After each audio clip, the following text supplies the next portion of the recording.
Hi everyone, I hope you are doing well. If you are came from the part 1 of the silent way, you are very welcome. Please keep watching, and if you are just open this video, please listen or watch the video of part 1. You will find the link in the description box, then come to this part. So let us have a continue, not a start. So now let us say what is the purpose of using the silent way in teaching English language. Actually, first of all, we have self-expression. So students should be able to use the language for self-expression or to express their thoughts, perceptions, and feelings. In order to do this, they need to develop independency from the teacher, to develop their own inner criteria for correctness. And students also become independent by relying on themselves. The teacher therefore should give them only what they absolutely need, not to promote their learning. Now, what is the role of the teacher in the silent way? The teacher is a technician or an engineer. Only the learner can do the learning, but the teacher, relying on what his students already know, can give what help is necessary, focus the students' perceptions, force their awareness, and provide exercise to ensure their facility with the language. The teacher should respect the autonomy of the learner in their attempts at relating and interacting with the new challenges. While the role of the students in the silent way is to make use of what they know, to free themselves of any obstacles that would interfere with giving their attempts attention to the learning task, and to actively engage in exploring the language. No one can learn for us.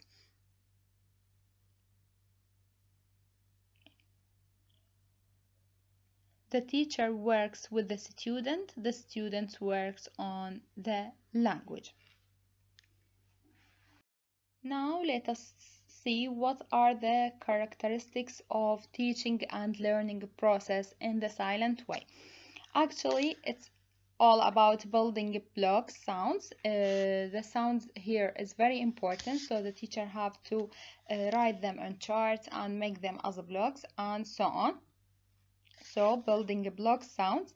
Then we have associate the sounds with the articular colors. It means, for example, if the teacher made the vowel with the green card, the consonant will be with another card, and so on.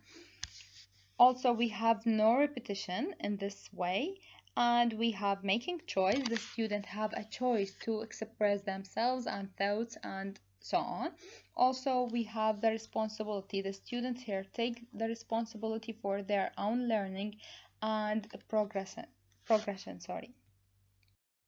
So what is the nature of the interaction between the teacher and the student in the silent way? Actually, the teacher has to let the student interact between themselves more than the interaction between him and them. So for much of the student-teacher interaction, the teacher is silent. He is still very active, however, setting up situations for force awareness, listening attentively to students' speech and silently working with them on their production, though the use of non-verbal gesture and the tools he has available. When the teacher does speak, it is to give clues, not to model the language. So student-student verbal interaction is desirable, and students can learn from one another and is therefore encouraged. The teacher's silence is one way to do this.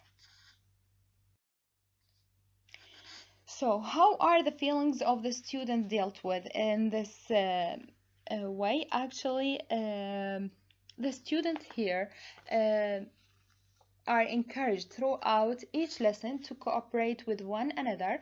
It is hoped that a relaxed, enjoyable learning environment will be created. Okay? Then we have how is the language viewed in this way, in the silent way?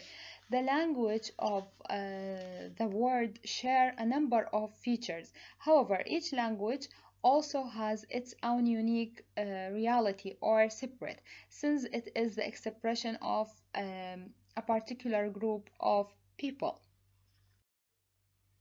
While the culture in the silent way is reflected as in their own unique word review is inseparable from their language. The area of language are emphasized in the silent way. We have the sounds. The sounds are very basic here to any language to learn from the beginning. Then we have the pronunciation. They are very important. All four skills are worked on from the beginning of the course, although there is a sequence in that students learn to read and write what they have already produced orally. The skills reinforce what students are learning. Now we are going to deal with the role of the student's native language. Meaning is made clear by focusing the student's perception, not by translation. The student native language can, however, be used to give instructions when necessary to help the student improve his or her pronunciation, for instance. So the native language is also used at least at beginning level of proficiency during the feedback sessions, okay?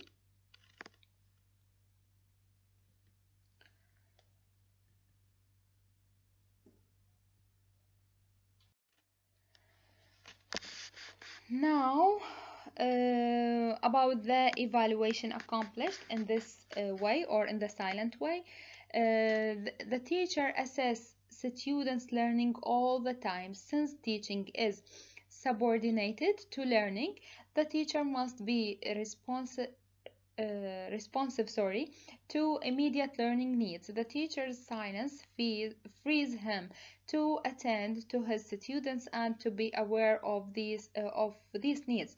The needs will be apparent to a teacher who is observant of his students' behavior.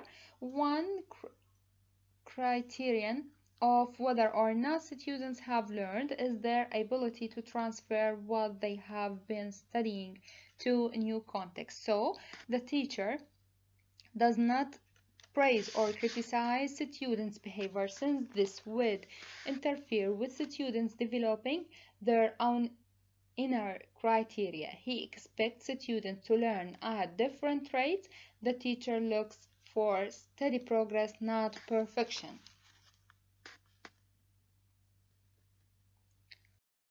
While here, the student, how to respond to his or her student's error.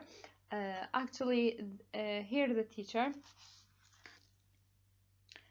First of all, students' error are seen as a natural, indispensable part of the learning process. Errors are inevitable since the students are encouraged to explore the language. The teacher used students' error as a basis for deciding where further work is necessary.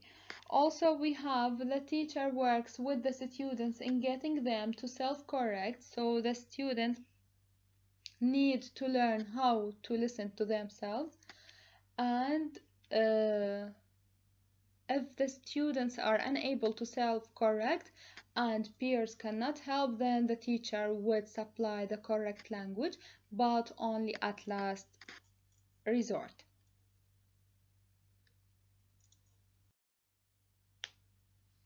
Well, about the techniques of the silent way, we have sound color chart. Then we have teacher silence, which it is the most important part here, or the core of this way in teaching. And we have peer correction, and we have rods, and self-correction gestures, and word charts, fiddle charts, and at last but not least, structured feedback. I hope you enjoyed these two lectures. If you missed part 1, you will find the link in the description box. If you have any question or comment, please don't hesitate to leave it in the comments. Thank you for your listening and have a good day.